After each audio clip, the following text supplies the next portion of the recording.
How did Alabama win the state of California in the 2025 recruiting cycle? Well, that's what we're going to break down in this video. We've been going state to state, kind of taking a look at where the top players went, and now we're on California. And somehow, Alabama, pound for pound, pulled out the best class in California. So we're going to break that down. We're going to take a look at the top 10 players, where they went, and how the Tide were able to pull this off. So before we get started, guys, let's do me a favor and hit that subscribe button. Look, we're over 75K, so getting to 100. Help me out. Let's get there. Hit subscribe. All right, start with the number one player in the state of California. And, of course, he's going to USC, but it wasn't always that way. You see Husan Longstreet from Corona, California, number 4 quarterback, number 1 player in the state, committed to Texas A&M early and really had a quiet recruitment. That was until November when Lincoln Riley flipped him, and, you know, he kind of swapped out Julian Lewis, who was another elite quarterback that USC had committed from the state of Georgia. But in the end, it only felt right for the number 1 player in the state to go to USC. But we won't hear USC's name again for a little bit. So number 2, cornerback, 5-star Dejon Lee, 6'3", 187 from Mission Viejo, California, and he's headed to Alabama. He's the number 4 ranked player in his position, a top 25 recruit in the entire country. Really impressive pull for Alabama. There were some teams that came at him at the end, but Dejon Lee locked into the Tide. At number 3, big one, literally and physically, Jackson Lloyd, 6'6.5", 280 pounds, the number 7 ranked offensive tackle in the country. Now, On3 has him a bit higher as a 5-star. He's ranked as a 4-star in the industry rankings, but he committed to Alabama in June, took that official visit. Remember, we saw that trend happening in the summer with Alabama. They were getting guys on campus, and then they were getting commitments from them a couple days later.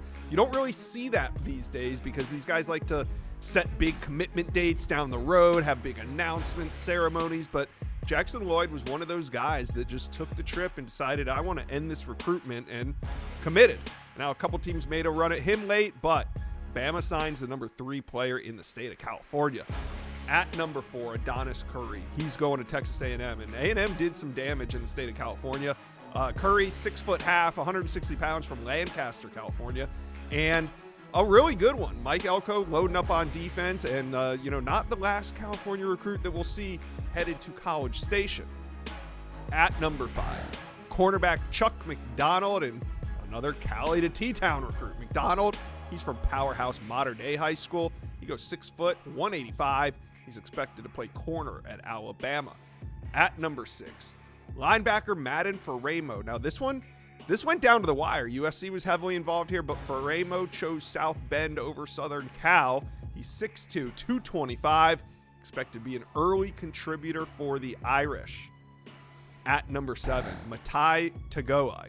Now, he's committed to USC. Another top linebacker. This one's staying home, though. Mcale's from San Clemente, California. Great size, 6'3", 200 pounds.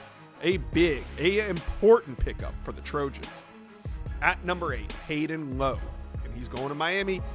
And this one stings for USC because Low is from Oaks Christian right there in LA. And he committed to the Trojans early, but a late flip to Miami, and that sealed it. 6'3", 227 pounds coming off the edge, and he's heading to South Beach. At number 9, another edge rusher, Marco Jones, another one going out to College Station. Texas A&M, they get a big-time pass rusher. He's 6'4", 242 from Danville.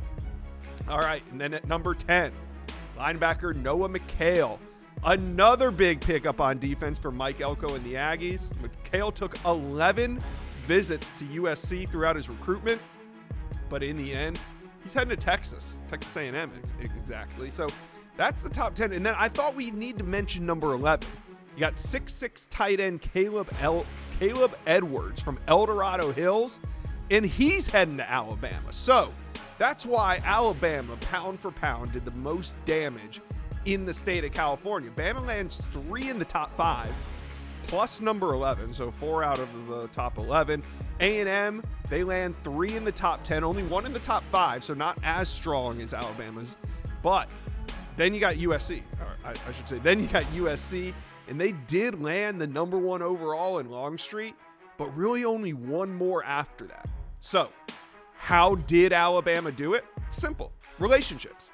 Kalen DeBoer, coming from Washington, still had many pre-existing relationships in that California region where Washington recruits so closely.